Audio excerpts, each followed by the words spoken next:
Hello dear student, today we start exercise 2.2 question number 16. Dear student, अगर आपको मेरी videos पसंद आती हैं तो प्लीज मेरे YouTube channel learning secure classes bye Amit Dwivedi sir को लाइक कीजिए, शेयर कीजिए एंड सब्सक्राइब कीजिए. डियर स्टूडेंट, क्वेश्चन नंबर 16 हमसे क्या कह रहा है. हमने अब क्वेश्चन नंबर 16 से जितने भी क्वेश्चन हैं हमने इनमें वैल्यूज फाइंड करनी है. हमने वैल्यूज किसकी फाइंड करनी है? Sine inverse sine 2π/3. तो क्या इसका आंसर साइन इनवर्स और साइन कैंसिल होकर 2π/3 हो जाएगा? नहीं बच्चों, आप वैल्यू किसकी निकाल रहे हो? साइन इनवर्स की. आप वैल्यू किसकी निकाल रहे हो? साइन इनवर्स की. और हमें पता है जो रेंज होता है साइन इनवर्स का वो कहां से कहां तक होता है? -π/2 से π/2 तक होता है, यानी -90 से 90 तक होता है. और ये अगर साइन इनवर्स और साइन कैंसिल हो गया, अगर ये 2π/3 साइन इनवर्स की वैल्यू निकल के आती, क्योंकि वैल्यू तो आप साइन इनवर्स की निकाल रहे हो ना, अगर इसकी वैल्यू 2π/3 निकल के आती है तो बच्चों वो इस रेंज के बीच में नहीं आती है.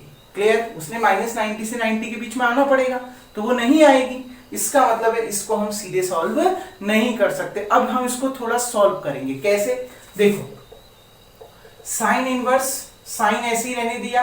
2π/3 का मतलब कितना है? पाई की वैल्यू 180/3. इससे ये 60 बार कैंसिल, 62 जा 120. तो हमने क्या लिख दिया? साइन 120. बच्चों 120 कौन सा क्वाड्रेंट होता है? Second quadrant. और सेकंड क्वाड्रेंट में साइन की वैल्यू क्या होती है? सेकंड क्वाड्रेंट में साइन की वैल्यू पॉजिटिव होती है. क्लियर? तो मतलब जो भी साइन 120 की वैल्यू निकल के आएगी वो पॉजिटिव आएगी. तो साइन 120 की वैल्यू होगी क्या? कैसे निकलेगी बच्चों?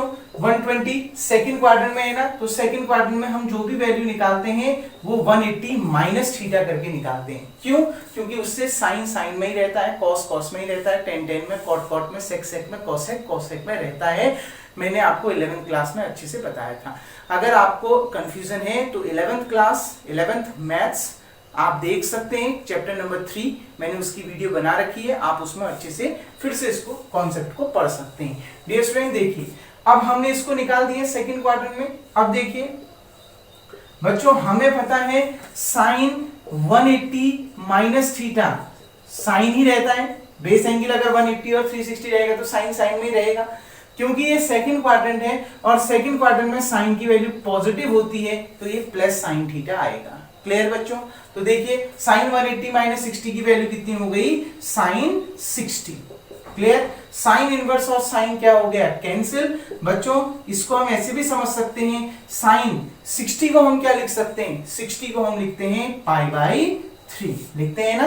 तो साइन इनवर्स और साइन कैंसिल. अब देखो साइन इनवर्स की रेंज -90 से 90 के बीच में, और ये π/3 इसी के बीच में आ रही है. π/3 इसी के बीच में आएगा ना, 60 डिग्री, -90 से 90 के बीच में आएगा.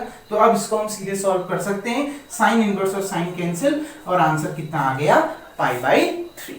Clear dear student? कैसे ध्यान रखना है? जिसकी वैल्यू निकालनी है उसको देखना है. रेंज हम उसमें उसके रेंज को ध्यान रखेंगे. रेंज क्या है? Clear dear student? अब देखिए, अब हम आगे बढ़ते हैं. वीडियो को पॉज करके सबसे पहले आप इतना उतार लेंगे, ठीक है?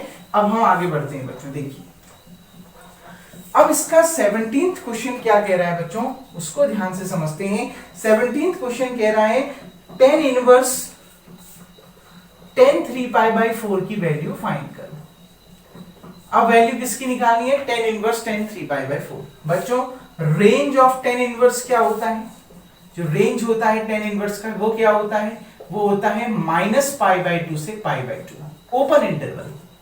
ना -90 आएगा ना तो 90 आएगा, यही तो होता है ना. क्लियर? अब देखो अगर मैं इसको सॉल्व करता हूं तो ये तो 3π/4 आ जा रहा है, यानी 135 डिग्री. ये तो -90 से 90 है. अब इसमें 135 कैसे आ गया? 3π/4 का मतलब है 135 डिग्री. अब 135 कैसे आ गया? तो बच्चों 135 आ नहीं सकता. इसका मतलब है हम इसको डायरेक्ट सॉल्व नहीं कर सकते. तो अब हम इसको क्या लिख सकते हैं? tan इनवर्स tan 3π/4 को हमने क्या लिख दिया बच्चों? 135 डिग्री. क्लियर? अब देखिए tan इनवर्स ऐसे ही रहा, tan 3π/4 ऐसे ही रहा. इसकी वैल्यू निकाल रहे हैं. अब देखो बच्चों, ये जो है कौन सा क्वाड्रेंट है? 90 से 180 तक सेकंड क्वाड्रेंट होता है, ASTC, after school to college. यानी सेकंड क्वाड्रेंट में साइन और साइन का उल्टा ऐसा आ रहा है ना, साइन और साइन का उल्टा कॉसेक पॉजिटिव होते हैं, बाकी सारे नेगेटिव. यानी सेकंड क्वाड्रेंट में 10 क्या होता है? नेगेटिव होता है. लेकिन पहले इसको हम क्या लिख सकते हैं? 135 को हम क्या लिख सकते हैं, 180 माइनस 45 लिख सकते हैं। अब आप ये सोच रहे होंगे 180 माइनस क्यों लिखा, 90 प्लस 45 भी तो लिख सकते हैं, बिल्कुल लिख सकते हैं, लेकिन अगर बेस एंगल 90 लिखोगे तो ये 10 कॉट में बदल जाएगा बच्चों। क्लियर? तो फिर आपको फॉर्मूला याद करना पड़ेगा। अगर बेस एंगल 180 और 360 रहता है तो सीधे सीधे बात है 10 10 में ही रहेगा। क्लियर बच्चों? कॉट कॉट में ही रहेगा, साइन साइन में रहेगा, बदलेंगे नहीं। ठीक है, तो हमें पता है बच्चों 10 180 माइनस थीटा, 10 180 माइनस थीटा कितना होता है, 10 थीटा, लेकिन साइन क्या आता है, माइनस का आता है। 10 10 में ही रहा, थीटा ये आ गया, माइनस क्यों आया, क्योंकि सेकंड क्वार्टर में 10 की वैल्यू नेगेटिव होती है। ठीक है डियर स्टूडेंट, तो देखिए मैं इसको क्या लिख सकता हूं, 10 इनवर्स 10 180 माइनस थीटा को मैं 10 थीटा लिख सकता हूं। थीटा कितना आ गया, 45 डिग्री। देखिए बच्चों, अगर 45 को मैं क्या लिख सकता हूं, पाई बाई 4 होता है ना, ये तो पढ़ा है, अब आपने चेंज कर सकते हो, पाई इंटू 45 को पाई अपॉन 180 से मल्टीप्लाई करके चेंज कर सकते हो। ठीक है, रेडियन माप, रेडियन मेजर बता रखी है ना, 10 इनवर्स से 10 कैंसिल, कितना आ गया, पाई बाई 4। तो आंसर कितना आ गया, पाई बाई 4, और ये पाई बाई 4 इस रेंज पर भी लाई कर रहा है। Clear dear student? आ गई ना बात में, कैसे निकालना है समझ में आ गया? तो डियर स्टूडेंट उम्मीद करता हूं ये क्वेश्चन भी आपको समझ में आ गया होगा। इसको भी वीडियो को पॉज करके आप सबसे पहले उतार लेंगे। अब हम बढ़ते हैं 18th क्वेश्चन की ओर, और 18वां क्वेश्चन आपसे क्या कह रहा है बच्चों, उसको समझिए। 18th क्वेश्चन आपसे कह रहा है बच्चों, देखिए 10 sine inverse 3/5, 10 sine inverse 3/5 plus cot inverse 3/2, यही है कॉट इनवर्स 3/2, इसकी वैल्यू निकालिए। डियर स्टूडेंट देखिए, क्या आपको साइन इनवर्स 3/5 मालूम है, मतलब साइन की वैल्यू 3/5 कब होती है मालूम है? नहीं। क्या आपको कॉट की वैल्यू 3/2 किस एंगल पर होती है मालूम है? नहीं। अगर ये आपको मालूम नहीं है तो आपको सिंपल सा ट्रिक ध्यान रखना है, आपने इनको किसमें बदलना है, जो बाहर पर दे रखा है, बाहर पर 10 दे रखा है तो आप इसको 10 इनवर्स में बदलो, ताकि 10 और 10 इनवर्स कैंसिल हो सके। इनवर्स क्यों कह रहा हूं, क्योंकि ये दोनों इनवर्स में है तो इनवर्स में ही बदला जाएगा।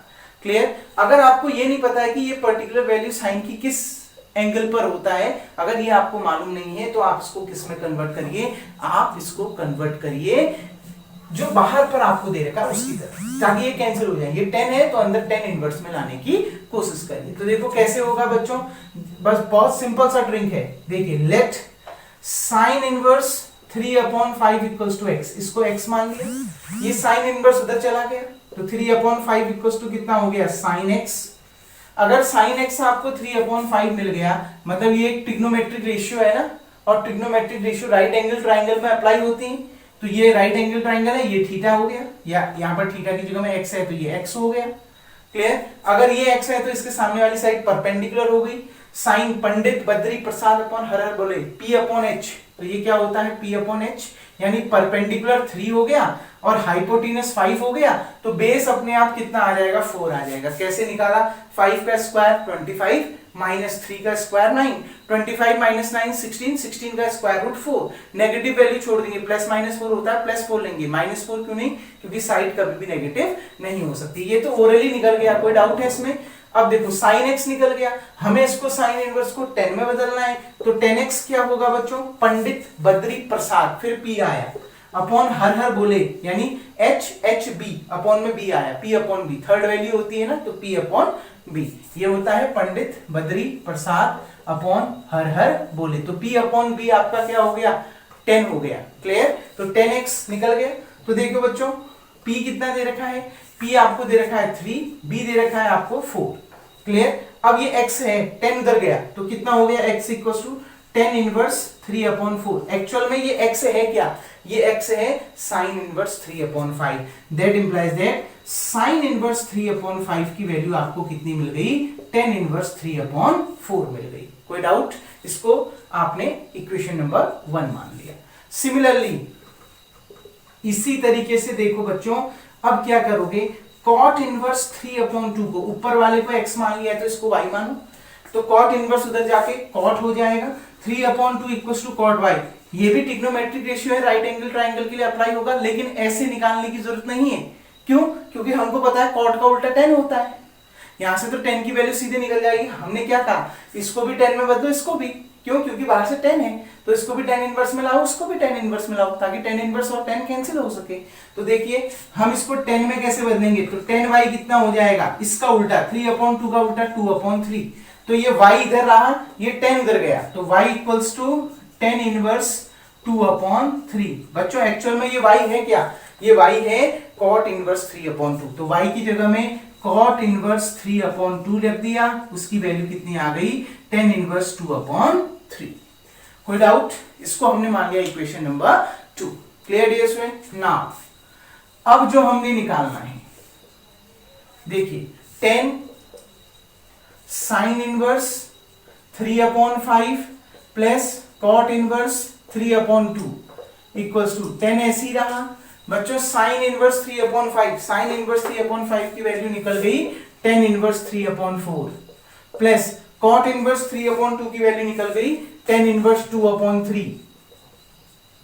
बच्चों इसमें क्या फॉर्मूला लग रहा है, अंदर देखो 10 inverse x plus 10 inverse y का लग रहा है ना, x और y दे रखे, क्या फॉर्मूला होता है 10 inverse x plus y upon 1 minus xy। तो देखिए 10 ऐसी रहा, अंदर 10 इनवर्स हो गया, x का काम कौन कर रहा है 3/4 प्लस y का काम कौन कर रहा है 2/3 अपॉन 1 माइनस x का काम कौन कर रहा है 3/4 और y का काम कौन कर रहा है 2/3। देखो बच्चों 10 और 10 इनवर्स कैंसिल, सीधे कैंसिल कर दो। अब कितना बचा, इसको सॉल्व करो केवल, 4 3 जा 12, ठीक है, ये 3 इधर 3 3 जा 9 प्लस 4 इधर 4 2 जा 8 अपॉन नीचे भी एलसीएम, इसके अपॉन में 1 है ना, तो नीचे भी एलसीएम कितना आ गया 12, 4 3 जा 12 और ये 1 12 1 जा 12, नीचे एलसीएम 12 आ गया, तो ये 12 इधर 1 से मल्टीप्लाई, 12 1 जा 12 माइनस ये 1 इससे मल्टीप्लाई, 3 2 जा 6 6 1 जा 6, 12 माइनस 6, एलसीएम लेके सॉल्व तो कर सकते हैं ना बच्चों, कोई प्रॉब्लम तो नहीं होगी। अब देखिए 12 से 12 कैंसिल, 9 प्लस 8 17 और 12 में से 6 माइनस करो कितना आ गया 6, तो आंसर कितना आ गया 17/6। ये 10 और 10 इनवर्स कैंसिल हो चुके हैं, इसलिए ये आंसर आ चुका है। क्लियर डियर स्टूडेंट, कैसे निकाला समझ में आया, बहुत इंपॉर्टेंट क्वेश्चन था। जब आपको ये नहीं मालूम होता है कि ये पर्टिकुलर वैल्यू साइन की किस एंगल पर होती है या कॉट की किस एंगल पर होती है, तब आप ऐसे क्वेश्चनों को कैसे बनाएंगे, जो बाहर दे रखा है उसकी तरह कन्वर्ट करके, ये 10 में है तो अंदर वाले को 10 इनवर्स में बदलो, तब मैंने दोनों की वैल्यू 10 इनवर्स में बदल के आंसर को निकाला। क्लियर डियर स्टूडेंट, उम्मीद करता हूं ये क्वेश्चन भी आपको समझ में आ गया होगा। वीडियो को पॉज करके सबसे पहले आप इतना उतार लेंगे। अब देखिए बच्चों हम बढ़ते हैं नेक्स्ट क्वेश्चन की ओर, और नेक्स्ट क्वेश्चन है आपका क्वेश्चन नंबर 19। मेरे ख्याल से यहां से आपके ऑप्शनल क्वेश्चन अब स्टार्ट हो जाते हैं। ठीक, देखिए बच्चों 19th क्वेश्चन को देखते हैं। 19th क्वेश्चन कहता है cos इनवर्स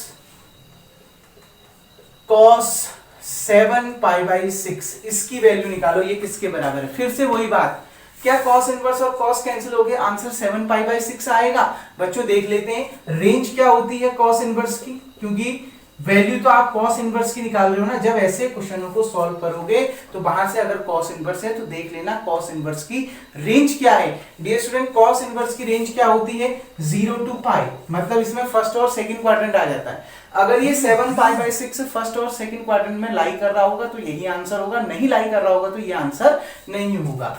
7π/6 बच्चों π/6 का मतलब है 30 डिग्री, तो 7 × 30 यानी कितना आ गया 210। अब ये तो थर्ड क्वाड्रेंट आ गया, ये कौन सा क्वाड्रेंट आ गया थर्ड क्वाड्रेंट, जबकि इसकी जो रेंज है फर्स्ट और सेकंड में है। तो देखिए अब ये इसका आंसर नहीं है, तो हम इसको क्या लिख दें cos इनवर्स cos 7π/6 को हमने लिख दिया 210 डिग्री। 7π/6 की वैल्यू निकाल दी ना 210। बच्चों देखो ये 210 कौन सा क्वाड्रेंट में है, थर्ड क्वाड्रेंट में है। हम चाहे सेकंड क्वाड्रेंट में आंसर निकालें चाहे थर्ड क्वाड्रेंट में, हम 180 का ही यूज करेंगे। सेकंड में निकालने के लिए 180 माइनस थीटा, थर्ड में निकालने के लिए 180 प्लस थीटा। तो 180 में कितना जोड़ूं कि 210 आ जाए, तो 180 में 30 ऐड करूंगा तभी तो 210 मिलेगा। तो बच्चों आपको पता है फॉर्मूला cos 180 प्लस थीटा जो होता है वो माइनस cos थीटा होता है। देखो जब बेस एंगल 180 है तो cos cos में ही रहा और ये थीटा आएगा उसके साथ, क्योंकि थर्ड क्वाड्रेंट में 10 और 10 का उल्टा ASTC after school to college, T से 10 और 10 का उल्टा कॉट। यानी थर्ड क्वाड्रेंट में 10 और 10 का उल्टा कॉट पॉजिटिव होते हैं, बाकी सारे नेगेटिव, तो थर्ड क्वाड्रेंट में कॉस नेगेटिव आ जाता है। तो मैं इसको क्या लिख सकता हूं, देखिए कॉस इनवर्स, ये कॉस इनवर्स कॉस 180 प्लस 30 को मैं क्या लिख सकता हूं, माइनस कॉस 30। क्लियर बच्चों, कोई डाउट आ गई ना बात समझ में? अब देखिए इसको सॉल्व कर लेते हैं, सीधे तो कैंसिल कर नहीं सकते अब क्योंकि माइनस का अड़ंगा आ गया बीच में, माइनस ऐसी रहा। cos 30 बच्चों बताइए cos 30 की वैल्यू कितनी होती है, √3/2। अब फिर से वही चीज, क्या अगर अब आपको कंफ्यूजन होता है तो आप इसको y मान के बना लो, लेट इतना इक्वल्स टू y। लेकिन हमें पता है cos इनवर्स का रेंज 0 to पाई है और इसकी cos इनवर्स की वैल्यू, अब आप बताओ cos की वैल्यू नेगेटिव √3/2 कब होती है बच्चों, फर्स्ट क्वाड्रेंट में पॉजिटिव होती है और सेकंड क्वाड्रेंट में नेगेटिव होती है। तो ये जो भी वैल्यू आ रही होगी वो सेकंड क्वाड्रेंट में आ रही होगी ना। तो सेकंड क्वाड्रेंट में वैल्यू कैसे निकलती है, 180 माइनस थीटा करके निकलती है ना। 180 का मतलब पाई माइनस करोगे। cos इनवर्स का मतलब होता है कि cos की वैल्यू माइनस √3/2 कब होती है, कौन से एंगल में होती है, तो केवल एंगल आंसर निकल के आएगा, तब मैंने पाई माइनस लिख दिया। ठीक है, अब देखो √3/2 कब होती है, 30 डिग्री में, तो पाई माइनस 30 को हम π/6 लिखते हैं, तो 6 पाई माइनस पाई, आंसर आ गया 5 π/6। क्लियर डियर स्टूडेंट, ये तो शॉर्ट कर दिया। अगर आपको कंफ्यूज हो रहा है ऐसे कैसे किया, देखो एक ट्रिक है, cos की वैल्यू माइनस √3/2 कब होती है बच्चों, जो भी होगी सेकंड क्वाड्रेंट में होगी, ठीक है ना, और सेकंड क्वाड्रेंट में वैल्यू निकलती है पाई माइनस करके। अब पाई माइनस कितना करूंगा, cos की वैल्यू √3/2 कब होती है, 30 डिग्री पर, तो पाई में माइनस कर दूंगा π/6, वही आंसर आएगा। अगर दूसरा ट्रिक अपनाना चाहते हो तो लेट cos इनवर्स माइनस √3/2 को आप y मान लो, ये cos इनवर्स उधर गया तो कितना आ जाएगा cos y। अब देखो बच्चों, सबसे पहले देखो cos की वैल्यू √3/2 कब होती है, 30 डिग्री में, तो cos π/6 equals to cos y।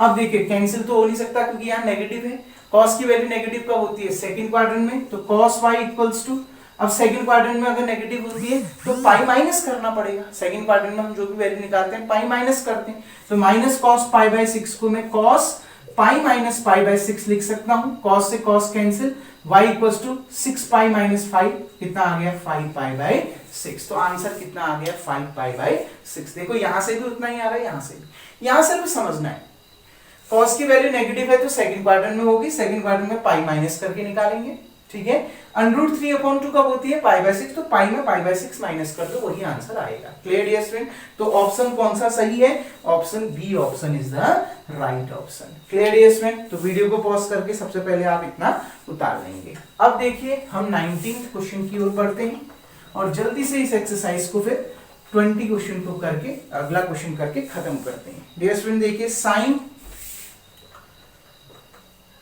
π/3 minus sine inverse -1/2। Dear student, range of sine inverse बताओ, लास्ट से सॉल्व करते हैं ना अंतिम से, अगर ये दे रखा है तो रेंज ऑफ साइन इनवर्स का रेंज क्या होता है, -90 से 90 होता है। तो डियर स्टूडेंट देखिए बहुत आसान है, क्योंकि यहां साइन इनवर्स के अंदर माइनस का साइन है, तो ये जो भी एंगल आ रहा होगा वो माइनस में ही आ रहा होगा, ये जो भी एंगल आ रहा होगा माइनस में आ रहा होगा। अब आप ये देखो, साइन की वैल्यू 1/2 कब होती है, साइन इनवर्स -1/2 का मतलब है साइन की वैल्यू -1/2 कब होती है, लेकिन पहले आपने ये देखना है साइन की वैल्यू ये 1/2 कब होती है। बच्चों साइन की वैल्यू 1/2 60 डिग्री 30 डिग्री पर होती है, कितने में होती है 30 डिग्री पर, और 30 डिग्री को हम क्या लिखते हैं π/6 लिखते हैं ना। साइन की वैल्यू 1/2 कब होती है, π/6 पर, 30 डिग्री पर तो होती है।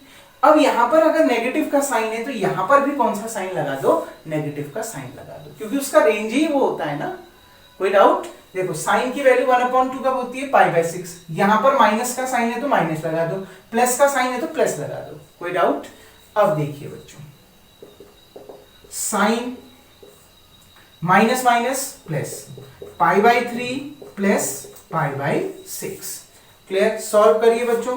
साइन ऐसे ही रहा, ये 3 और 6 में एलसीएम कितना आ गया 6, यहां 3 है तो ये 2 से मल्टीप्लाई हो गया, आ गई ना बस में, यहां 3 है तो ये 2 से मल्टीप्लाई हो गया, तो कितना 2 पाई प्लस कितना पाई।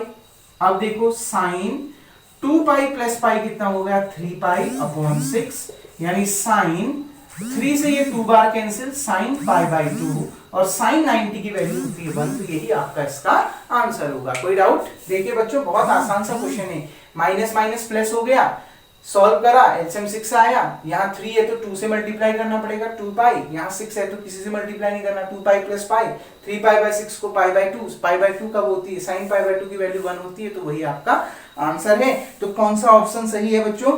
D option is the right option. Clear? कोई डाउट? बस ये समझना है साइन की वैल्यू 1/2 कब होती है, पाई बाई 6 पर, क्योंकि यहाँ माइनस है तो यहाँ पर भी माइनस लगा दो, क्योंकि उसकी रेंज ही वो होती है ना -90 से 90 के बीच में। डियर स्टूडेंट अब बढ़ते हैं लास्ट क्वेश्चन की ओर, वीडियो को पॉज करके इतना उतार लेंगे आप। अब देखिए बच्चों हम बढ़ते हैं लास्ट क्वेश्चन की ओर, और लास्ट क्वेश्चन है 21वां क्वेश्चन। ठीक है, 18th हो गया था, 19th 20 हो गया आपका, 21वां क्वेश्चन है बच्चों। और वो 21वां क्वेश्चन आपसे क्या बोल रहा है, tan inverse √3 minus cot inverse minus √3। बच्चों आपको पता है जो रेंज होता है कॉट इनवर्स का, कॉट इनवर्स का जो रेंज होता है वो होता है 0 to पाई, ओपन इंटरवल, ना 0 आएगा ना तो पाई आएगा। अब कॉट की वैल्यू नेगेटिव है, तो कॉट की वैल्यू नेगेटिव किस क्वाड्रेंट में होती है, सेकंड क्वाड्रेंट में होती है। फर्स्ट, अब ये जब इसका रेंज फर्स्ट और सेकंड में है तो फर्स्ट में तो पॉजिटिव होगी, तो नेगेटिव कब होती है, सेकंड क्वाड्रेंट में। और सेकंड क्वाड्रेंट में जो वैल्यू निकलती है वो पाई माइनस करके निकलती है। अब पता चल गया ना कैसे निकालना है। तो देखिए आप इसको दो तरीके से निकाल सकते हो, वो लेट वाला भी बता दूंगा। देखो पहले तो ये देखो tan की वैल्यू √, क्योंकि ऑप्शनल है इसलिए ज्यादा उतना लंबा प्रोसेस नहीं करना। tan की वैल्यू √3 कब होती है, 60 डिग्री पर होती है, तो पाई बाई 3। क्लियर? माइनस, कोई डाउट यहां पर तक? देखिए अब ये क्या बोल रहा है, कॉट की वैल्यू √3 कब होती है, सबसे पहले तो ये देखो, पहले यहां माइनस है, मतलब कॉट की वैल्यू जो -√3 है वो सेकंड क्वाड्रेंट में होगी, सेकंड क्वाड्रेंट में होगी तो पाई माइनस करना पड़ेगा। क्लियर? अब देखो कॉट की वैल्यू √3 कब होती है बच्चों, कॉट की वैल्यू √3 होती है कब, पाई बाई 6 पर, 30 डिग्री पर, तो पाई में से पाई बाई 6 माइनस कर दो। ठीक, तो कितना आ गया, pi by 3 minus 6 pi minus pi, 5 pi by 6। Clear? LCM कितना आ गया दोनों में, 6 आ गया, यहां 2 से मल्टीप्लाई, 2 पाई माइनस 5 पाई, 2 पाई minus 5 pi minus 3 pi upon 6, -3 से ये 2 बार कैंसिल, यानी माइनस पाई बाई 2। तो आंसर कितना आ गया, माइनस पाई बाई 2। कैसे किया, tan इनवर्स, tan की वैल्यू √3 तो पाई बाई 3 पर होती है 60 पर, कॉट की वैल्यू -√3 सेकंड क्वाड्रेंट में होती है, सेकंड क्वाड्रेंट में वैल्यू पाई माइनस करके निकलती है, 180 माइनस करके। अब ये देखो 180 में कितना माइनस करना है, कॉट की वैल्यू √3 कब होती है, 30 डिग्री पर होती है, तो पाई बाई 6 माइनस कर दो, तो वो आंसर निकल गया। ठीक, कोई डाउट इसमें? दूसरा तरीका क्या है, पहले वाले को तो ऐसे ही निकाल लोगे, इसको निकालने का दूसरा तरीका है let cot inverse -√3 equals to y। ये कॉट इनवर्स उधर गया, उधर जाके कॉट y हो गया। बच्चों देखो कॉट की वैल्यू √3 कब होती है, कॉट की वैल्यू √3 30 डिग्री पर होती है। अब नेगेटिव है तो कॉट की वैल्यू नेगेटिव सेकंड क्वाड्रेंट में होती है, तो सेकंड क्वाड्रेंट में पाई माइनस पाई बाई 6 करके, कॉट से कॉट कैंसिल, y बराबर पाई में से पाई बाई 6 माइनस करो, कितना आ गया, 5 पाई बाई 6। तो देखो वही तो आ रहा है ना, तो बस सॉल्व करो आंसर आ जाएगा। तो कौन सा ऑप्शन सही ऑप्शन है बच्चों, option B is the right option. Clear dear student? उम्मीद करता हूं ये क्वेश्चन भी आपको समझ में आ गया होगा। इसी तरीके से ये एक्सरसाइज आपकी इंड होती है और ये चैप्टर भी आपका इंड होता है। डियर स्टूडेंट अब हम नए टॉपिक को नेक्स्ट वीडियो से स्टार्ट करेंगे, तब तक के लिए थैंक यू। आज का वर्क आपका यही होगा, वीडियो को पॉज करके आप इतना उतार लेंगे।